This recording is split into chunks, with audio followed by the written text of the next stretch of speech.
तला एदा गुजर होया जदों ते हज़रत जबरील ने इशारा किया एदे नक चों एदे मूँह चों एदे कन्ना चों पीप वगनी शुरू हो गई। अल्लाह अकबर कबीरा। जदों पीप वगी तो उस पीप की बीमारी के नाल ही भी बेईमान दुनिया तो चला गया, वासले जहन्नम हो गया। नहायत ही वाजिबुल एहतराम मुअज़्ज़ज़ सामीन इकराम अस्सलामु अलैकुम व रहमतुल्लाहि व बरकातुहू।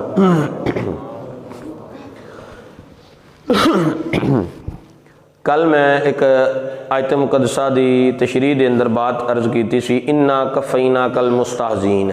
आयत दा निशान 95 नंबर है, सूरत हिजर दियां आखिरी आयतां ने, 14वां पारा है। अल्लाह करीम फरमा रहे ने क्या महबूब इन्ना कफ़ैना कल मुस्तहज़ीन, असी काफ़ी हाँ ए जिहड़े लोग तुहानू मजाक करते हैं ना, इन्हां दे शर तो बचाउण वास्ते। ये बात कल पढ़ी सी। और किन्ने काफर दसे सन कि सरकार नू तकलीफ देंदे रहे सन 16, और 5 काफर वो सन जिहड़े इन्हां दे अंदर सरदार सन, जिन्हां ने किरदार अपना ज़्यादा अदा करते सन सरकार नू परेशान करन विच। हुण वो जिहड़े 5 सन वो रईसे मक्का भी सन, और उन्हां 5 दे नाम ही दसे सन। और फिर उन्हां दी मौत किवें होई, ये थोड़ी जी वजाहत जिहड़ा फिर अगली गल नू गां टोरने आ। जेड़े सरकार नू तंग करते ने अल्लाह नू चंगे लगदे, जेड़े सरकार नू परेशान करन उन्हां दी इज्जत ते हमले करन दी कोशिश करन, रब नू वो लोग चंगे लगदे। कुरान विच अल्लाह ने दस दिता है कि महबूब इन्हां दे शर तो असीं बचा सकने आ। किंज बचाया सुनिया जे। आका करीम सल्लल्लाहु अलैहि वालिहि वसल्लम अल्लाह ने फरमाया महबूब तुसीं खौफज़दा ना होवो, असीं तुहाडे हामियो नासर हां। या अय्युहर रसूलु बल्लिग मा उन्जिला इलैका मिर रब्बिका व इल्लम तफअल फमा बल्लगता रिसालतहु वल्लाहु यासिमुका मिनन नास। सूरत माइदा दी आयत नंबर 67। ए रसूल पहुंचा दिओ जो असां तुहानू दिता है, जो तुहाडे ते नाज़िल होया है उस नू लोगां तक सही सही। अगर तुसी इनू सही पैगाम नू ना पहुँचाया तो तुसां साडे जेड़े दिते हुए इनाम ने उन्होंने लोगों तक पहुँचाया नहीं। ये सादा जिहा तर्जमा तुहानू सुना दिता है। हुण अगली बात की हुई कि नाल यही फरमा दिता, ये लोग जेड़े तुहानू तकलीफां देना चाहते ने तुहाडा पैगाम सुन के, ए महबूब असी इन्हां दे शर तो तुहानू महफूज रखांगे। तुसी पैगाम पहुँचावो जिवें असां नाज़िल फरमाया है, ते तुहानू महफूज करना साडा काम है। तवज्जो, आका करीम सल्लल्लाहु अलैहि वसल्लम एक दफा गुजर रहे सन। गुजरदियां इन्हां काफरां ने सरकार दे नाल छेड़खानी की। जदों इन्हां ने छेड़खानी की ना, जेड़े 5 ना कल दसे सन, इन्हां ने छेड़खानी की ते उस वक्त जनाबे जबरील अलैहिस्सलाम हाजिर हो गए, हाज़िर खिदमत होए आका करीम सल्लल्लाहु अलैहि वसल्लम दी बारगाह दे अंदर। वो काफर जेड़े मौजूद सन उस जगह के उत्ते, उस जगह के उत्ते उन्होंने जेड़ा ना जनाब आपने हलाक किया और लोगों वास्ते इबरतनाक अंजाम बना दिता। तवज्जो फरमाया जे। आका करीम सल्लल्लाहु अलैहि वसल्लम की बारगाह च जो हाज़िर होए ना, तो हाज़िर होके उन्होंने काफरां नूं ऐसी तकलीफ दे नाल मुबतला कर दिता, ऐसा उन्होंने जनाब वार किया कि वो उस वार दे नाल ही जेड़ा ना बदबख्त दुनिया तो चले गए। और एक काफर जेड़े सन इन्हां दे अंदर जेड़ा पहला बंदा सी जनाबे हजरत जबरील अलैहिस्सलाम ने जिन्हों सब तो पहला जेड़ा वार किया, ये उरवा बिन जुबैर फरमांदे ने कि ये 5 बदबख्त ऐसे सन कि जेड़े उमर रसीदा सन ते काफरां दे मुअज़्ज़ज़ बंदे सन। है भी उमर रसीदा सन ते काफरां दे मुअज़्ज़ज़ बंदे सन। हजरत जनाबे उरवा बिन जुबैर रज़ी अल्लाह तआला फरमाते हैं कि ये 5 बदबख्त जेड़ा अपनी अपनी कौम दे मुअज़्ज़ज़ बंदे सन ते सरदार सन। उन्हां दे बनु असद कबीले का सरदार सी असवद बिन अबी ज़ब्बा। ये इज़हार सानी इन्हें की सरकार दा, इन्हें मजाक उड़ाया। ते जदों सरकार दा मजाक उड़ाया ना, तो नबी पाक सल्लल्लाहु अलैहि वसल्लम ने दुआ फरमाई, ऐ मालका इनू अन्निया करके ते बेऔलाद करके दुनिया तो लाइया। ते सरकार दी दुआ कबूल हुई ते जलील हो के मर गया।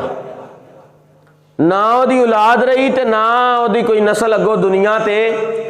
ये केड़ा सी जिन्हें सरकार नू मजाक उड़ाया, जिन्हें सरकार नू मजाक किया है तो परेशान किया है। तुसी ईमान नाल दसो, अगर उस वक्त दा काफर सरकार दे मुतलक बकवास करे, सरकार दा मजाक उड़ाए तो अल्लाह नू गवारा नहीं, तो हुण दा मौलवी उठ के रौला पावे तो अल्लाह नू चंगा लगेगा?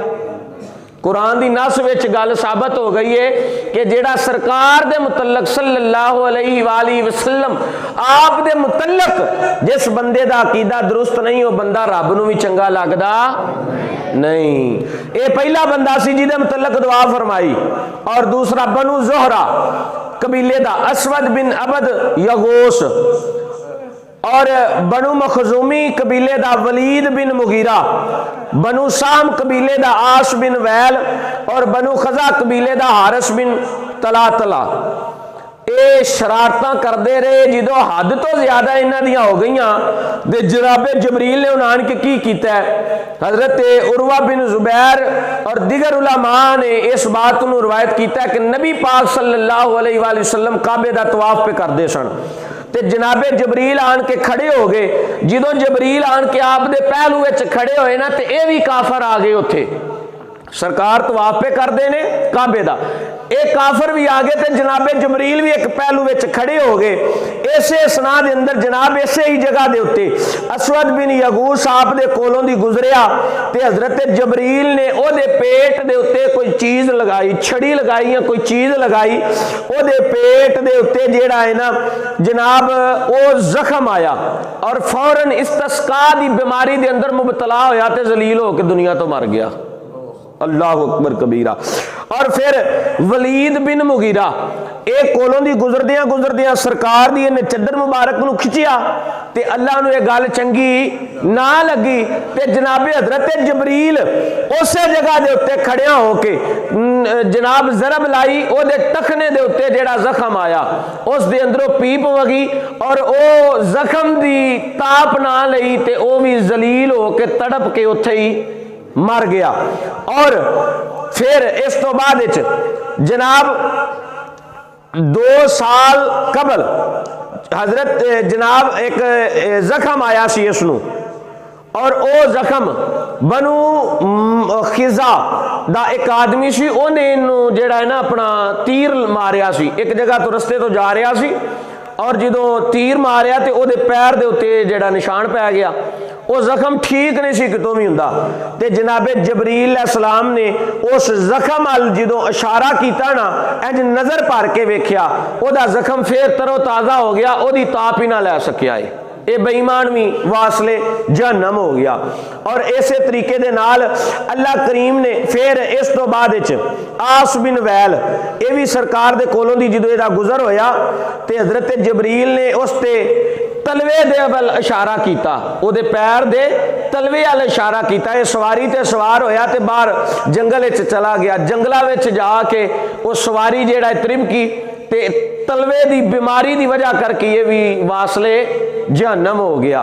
ये जिन्ने भी बेईमान सन, और इस तो बाद और फिर उस दे वेख्या गया तले दे अंदर ओदे जेड़ा है ना पैर तली दे अंदर एक किल चुभ्या आया सी, उस किल दे नाल ही बंदा मर गया।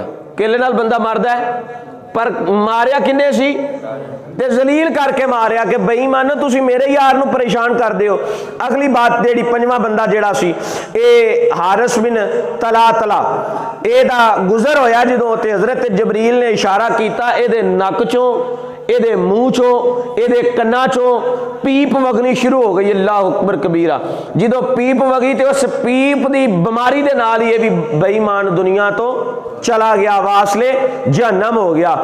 इस वजह करके और ये सारे जेड़ा कट्ठिया करना सी, ये 2-3 रवायतां मिलदियां सन। कुछ ने कहा सी कि 7 बंदे सन जिन्होंने मारिया, कुछ ने कहा कि ये जेड़ा है ना 5 बंदे सन, लेकिन जेड़ी पहली रवायत 5 वाली पढ़ी ये जरा मोतबर है, ये अंदर जरा पुख्तगी है। इस वजह करके यानी कि जेड़े बंदियां ने सरकार नू परेशान किया, अल्लाह ने उन्होंने दुनिया ते ही अंजाम बना दिता लोगों वास्ते कि वेख लो जेड़े जेड़े मेरे यार नू तंग करते हैं दुनिया च भी जलील हो के मरनगे ते आखरत विच भी जलील हो के, ये गल पक्की हो गई।